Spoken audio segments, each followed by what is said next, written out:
We are back after a brief hiatus to talk Love and Thunder. I'm going to come in strong though because I really want to try to finish the MCU this year. This movie, it's not like Morbius or Madam Web. It's not the worst thing you've ever seen. But was it the best? No.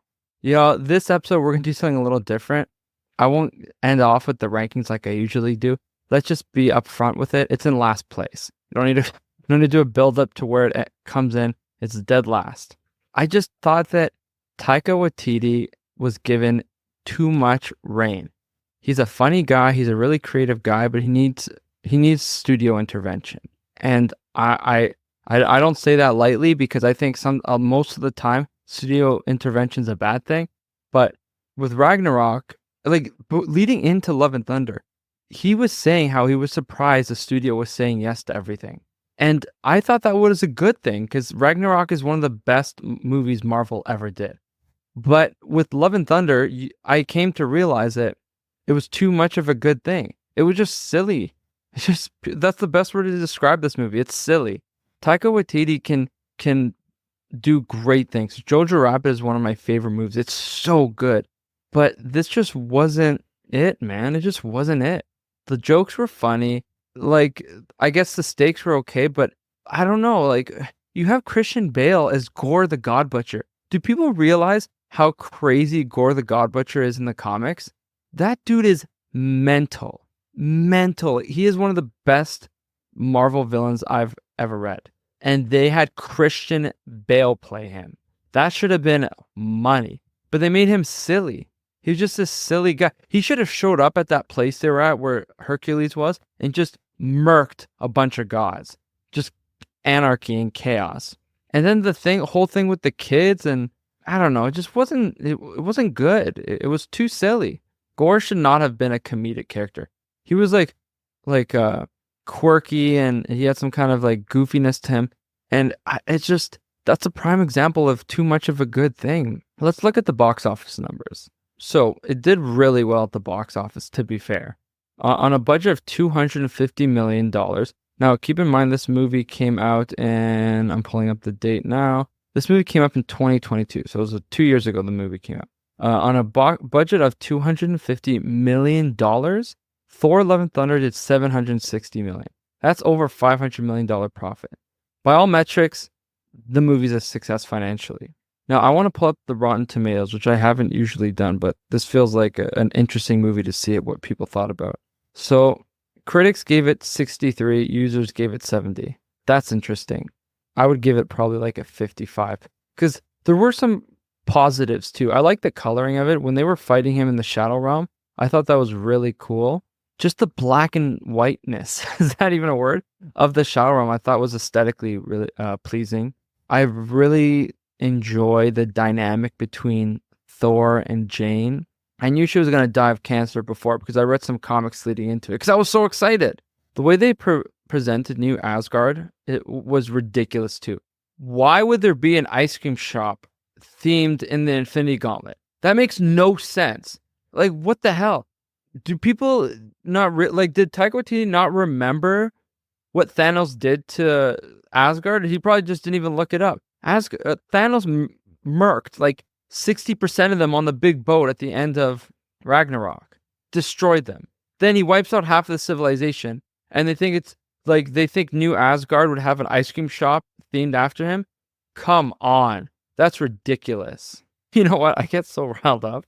But let's focus more on the positives. We're in the holiday season. Let's have some Yuletide spirit. The coloring of the Shadow Realm. I really liked how the dynamic was between Thor and Jane. Come on. I thought Zeus was way too silly. I like Russell Crowe, but he was kind of I don't know, cringe. I don't know what word you want to use.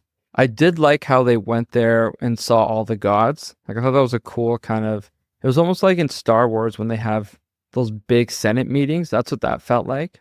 I like the dynamic of the gods not caring about humans, humanity, or just other civilized, other people, you know what I mean? I thought that was really interesting, and I hope they explore that more. Who knows? Maybe with Zeus going forward, we'll see the Zeus that I want, more aggressive and demeaning to humanity, because you saw how they brought in Hercules at the end, and Zeus seemed all pissed off. So we might get that kind of Zeus. The action scenes were pretty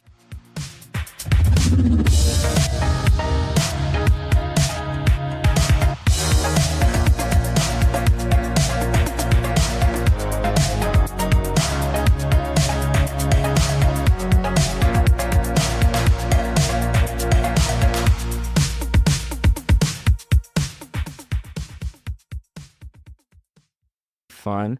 The final confrontation was ridiculous with the children. Did not like that at all. Like, he can just give power to people. Come on. Where did that come from?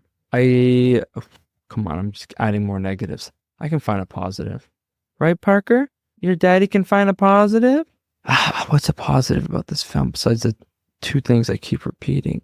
There were good jokes. Like, when they were playing the speaker and bobbing their heads. I liked how I do really like Jane's character. I thought she was really well acted. Natalie Portman put on some muscle for the role, and it really suited it. I do like the little girl, Gore's daughter. I thought she was really cool. I hope to see her with the Young Avengers at some point. And, even if I'm gonna criticize it, actually, there is a real positive. This, to me, is Thor: Love and Thunder is the standard for bad in the MCU.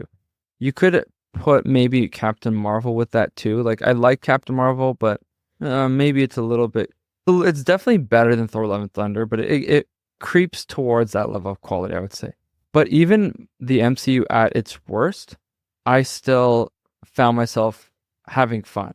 There was, even like with all the things I criticized, it wasn't unwatchable, which I could say about Madam Web and maybe Morbius. So I do appreciate that Marvel, even at its worst, it's still like a pretty decent time. Because the movie got like 70% users. Critics, who cares what they say? Honestly, doesn't matter. But users still gave it 70%. So if that's like the worst that Marvel has to offer, which I would say it's more 50 something, that's not too bad. They've consistently put out quality for over 15 years. It's all been good enough. And I can't really think of many like bombs at the box office. Like, the good news is the MCU is going to keep going. If they started like bombing like DC did with their universe, we wouldn't have any more MCU. So it is good that at its absolute worst, it's still good enough to keep the universe going. That's a positive, right, Jen? She's here too. Yeah? You think I'm too negative this episode? She's nodding her head, yes. I know, but I have to be honest. Thor: Love and Thunder deserved the criticism I'm giving it. Now, the next one we're going to talk about is Wakanda Forever. That one I watched, and at the point of this recording, I've watched it, and it's amazing. So I'll be positive there. I promise. Thanks for listening to another episode of Savvy Geeks. I'm your host, Mark Savvy. I'll see you next time.